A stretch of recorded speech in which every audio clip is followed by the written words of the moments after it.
दोस्तों, न्यूटन और उनके गिरते हुए सेब की कहानी हम सबने सुनी है कि कैसे सिर्फ एक सेब से सर न्यूटन ने लॉ ऑफ ग्रेविटेशन की थ्योरी हमारी टेक्स्ट बुक में ऐड कर दी। मगर क्या आप जानते हैं कि वो एक घटना आपकी रोजमर्रा की जिंदगी में कितना काम आती है? आपको बता दें कि आज जो आप अपने सोफे पर बैठकर वेब सीरीज और मूवीज को बिंज वॉच कर लेते हैं, ये तब बिल्कुल मुमकिन नहीं होता अगर सन 1666 की गर्मियों में एक छोटा सा सेब सर आइजैक न्यूटन के सामने ना गिरा होता। जरा एक बार सोचिए कि हमारी ये खूबसूरत दुनिया कैसी होती अगर वो घटना नहीं घटी होती। क्या इससे इस दुनिया पर कोई फर्क पड़ता? क्योंकि ये ग्रेविटेशनल फोर्स यानी कि गुरुत्वाकर्षण बल तो सर आइजैक न्यूटन और सेब के मिलने से पहले भी यहाँ था और उसके बाद भी यही है। फिर सर न्यूटन ने क्या कुछ बदल दिया इस दुनिया में? आज द मिस्टिकल एंड पर हम उसी दुनिया की कल्पना करेंगे जो न्यूटन और उसके लॉ ऑफ ग्रेविटेशन के बिना होती। तो चलिए शुरू करते हैं। जैसा कि हम सभी जानते हैं कि सर आइजैक न्यूटन इस दुनिया के महान साइंटिस्ट हैं जिनकी थ्योरीज और आविष्कारों ने इस दुनिया को वैसा नहीं रहने दिया जैसी ये पहले थी। उनकी थ्योरीज क्लास 10 से लेकर पीएचडी तक और न जाने कितने विभागों में पढ़ाई जाती है। इन्हीं थ्योरीज में से एक थ्योरी है लॉ ऑफ ग्रेविटेशन, जिसमें कहते हैं कि छोटा सा सेब न्यूटन के सर के ऊपर आकर गिर गया था और वहां से उन्होंने सोचना शुरू किया कि आखिर ये सेब ऊपर या दाएं बाएं क्यों नहीं गया, सीधा नीचे ही क्यों आया। और सोचते सोचते वो इस मुकाम पर पहुंच गए कि आज आप और हम उनके उस पल के बारे में और गहराई से जानने की कोशिश कर रहे हैं। वैसे अगर आपने भी कभी अपने स्कूल में ये सेब के न्यूटन सर पर गिरने की कहानी पढ़ी है तो आपको बता दें इस बात में पूरी सच्चाई नहीं है। सर न्यूटन को ग्रेविटेशनल फोर्स का अनुमान गिरते हुए सेब से हुआ तो था, मगर वो सेब उनके सर पर गिरा था, ये बात में पूरी तरह सच्चाई नहीं है। विलियम स्टकिली जो कि खुद एक मशहूर फिजिशियन थे, उन्होंने अपनी किताब memoirs of sir Isaac Newton's life में बताया है कि एक शाम विलियम और न्यूटन रात का खाना खाने के बाद विलियम के बगीचे में टहल रहे थे।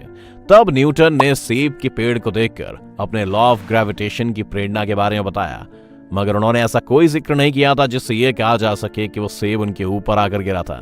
तो ये तो हो गई एक पुरानी कथा से पर्दा उठाने की बात। अब अपनी वीडियो और सफर को आगे लेकर चलते हैं और जानते हैं कि अगर सर न्यूटन हमें ग्रेविटेशनल फॉर्मूला ना देते तो कैसी होती हमारी दुनिया।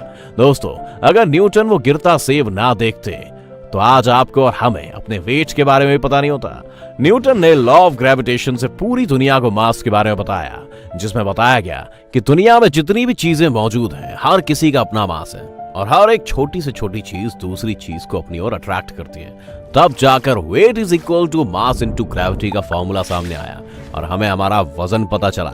जरा सोचिए कैसा लगता है आपको जब कोई मशीन ही नहीं होती जो ये बता सके कि आप कितने किलोग्राम के हैं। खैर, दुनिया थोड़ी सी अजीब तो जरूर होती तब, मगर ये तो सिर्फ एक चीज है। अभी तो और भी कुछ ऐसा है जो हमें उस गिरते सेब की वजह से मिला है दोस्तों। जैसे कि उस सेब ने हमें नवग्रहों के बारे में बताया और बताया कि पृथ्वी के अलावा कई और भी ग्रह हैं इस दुनिया में।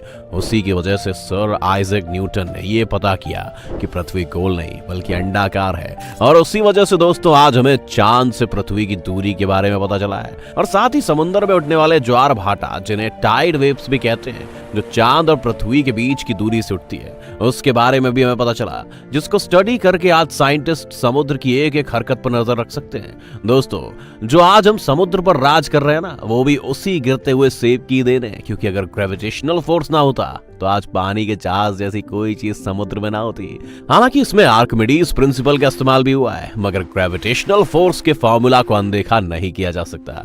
और आपको ये जानकर हैरानी होगी कि आज जो आप एरोप्लेन में बैठकर एक जगह से दूसरी जगह बादलों को पार करके पहुंच जाते हैं, वो भी इस सेब के सर न्यूटन के साथ बिताए गए चंद पलों की देन है। जी हाँ, प्लेन को बनाने की सोच में लॉ ऑफ ग्रेविटेशन का एक बहुत बड़ा हाथ है। और जब इंसान ने आसमान में उड़ना सीख लिया तब उसने आसमान से पार जाने का फैसला किया और उस फैसले और सपने को पूरा किया स्पेस रॉकेट ने, जो कि हमारे प्यारे गिरते हुए सेब की देन थी। अच्छा, आप जरा सोचिए, पृथ्वी जैसे बड़े ग्रह को और इसके ऑर्बिट को छोड़ने के लिए कितनी शक्ति और ऊर्जा की जरूरत होगी।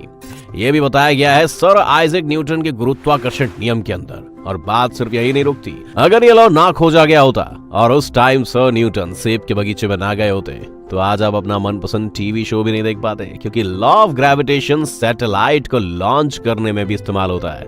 इसके अलावा spacecrafts, fire jets, medical science, बड़ी बड़ी इमारतों के आर्किटेक्चर से लेकर हर स्पोर्ट्स के नियम कायदे कानून में भी आपके उसी सेब का हाथ है। उम्मीद करते हैं कि आप गिनते जा रहे होंगे कि गिरते सेब ने इंसान को कहां से कहां उठाकर रख दिया।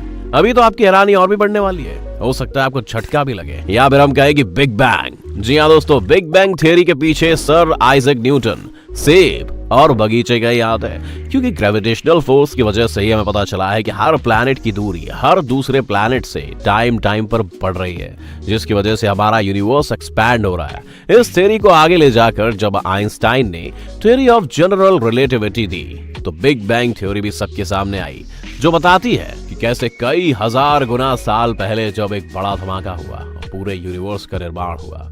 इस प्रकार हमें यूनिवर्स और यूनिवर्स से पहले के कई राज पता चले।